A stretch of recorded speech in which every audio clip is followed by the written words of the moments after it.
Katanya Syekh Abdul Qadir Jailani, ibadahmu itu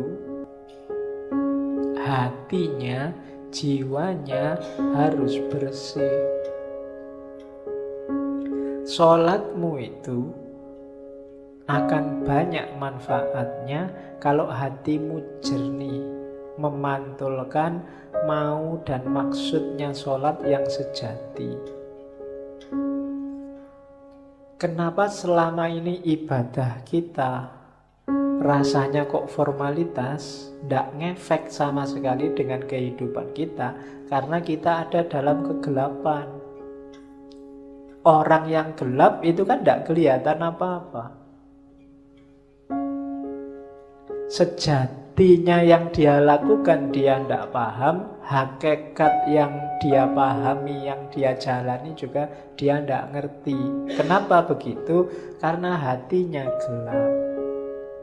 Akalnya mungkin masih jalan, masih cerdas, bisa ngeritik sana, ngeritik sini, bisa ngomongnya kelas tinggi, tapi hidupnya sehari-hari tidak mencerminkan yang diomongkan, tidak mencerminkan yang diceramahkan kemana-mana. Kenapa begitu? Ya kalimatnya hanya berhenti di mulut.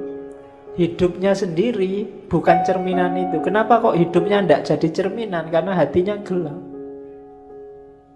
Menangkapnya pakai akal dia canggih, tapi menangkap pakai hati tidak bisa. Kenapa? Hatinya gelap. Nah, maka di antara syaratnya ibadah biar maksimum manfaatnya, singkaplah kegelapan hati. Bersihkan hatimu. Kalau katanya Ghazali, kotorannya hati itu kayak satu titik kotor di kaca. Kalau masih awal-awal, segera kamu bersihkan, mudah. Tapi kalau kamu biarkan lama, apalagi terus ditambah kotoran lagi, tambah kotoran lagi, lama-lama gelap dan membersihkannya susah. Akhirnya yang gelap pun kamu anggap terang, karena kamu nggak pernah ngerti terang. Jadi yang jelek kelihatannya jadi bagus. Kenapa? Karena belum pernah lihat cahaya yang baik, cahaya kebaikan. Sehingga yang jelek inilah dianggap inilah yang bagus. Kenapa begitu? Karena batinnya sudah gelap. Ya semakin mengerakkan membersihkannya tambah susah. Apalagi sama orang pinter. Orang pinter itu barang salah dia bisa muter-muter jadi benar. Sudah jelas-jelas ada buktinya, kadang-kadang ada CCTV-nya, masih bisa bikin alasan biar benar. Itu jagonya akal. Menunjukkan canggihnya akal, tapi sekaligus menunjukkan gelapnya hati. Hati itu tidak bisa dibohongi. Hati itu kalau salah dia akan bilang salah, kecuali dia sedang gelap. Kalau dia sedang gelap, ya dia tidak bisa melihat mana yang sejati. Nah, hati yang gelap itu terhijab oleh amal-amal buruk. Membersihkannya gimana? Ya agak susah memang, tapi katanya Syekh Abdul Qadir Jailani, ayo diupayakan. Yang pertama apa? Cari pengetahuan. Ilmunya harus banyak dulu. Ilmu apa? Ya yang berhubungan dengan pembersihan batin tadi. Cari ilmunya dulu, jangan ngawur. Nanti membersihkan hati pakai paranormal, membersihkan hati pakai apa? Enggak. Pengetahuan dulu, cari ilmunya dulu.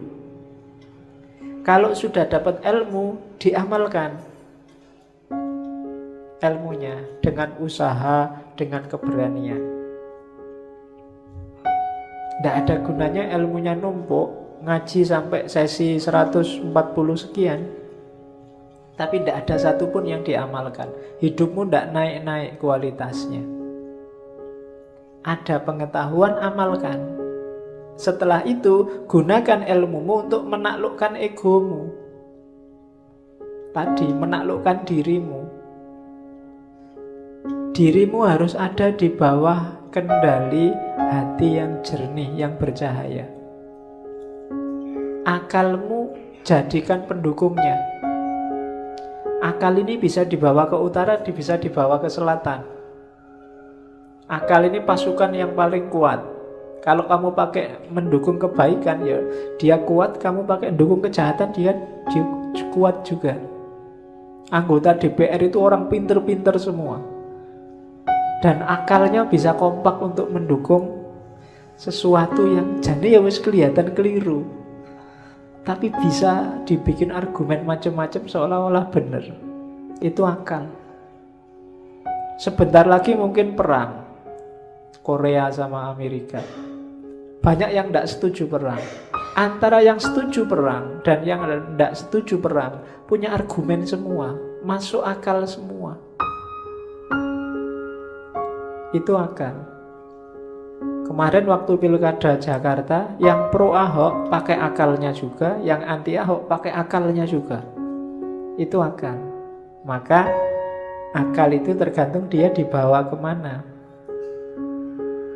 Yang bisa menemukan yang sejati itu hati, kolbu. Cuma kolbu yang bisa menangkap cahaya.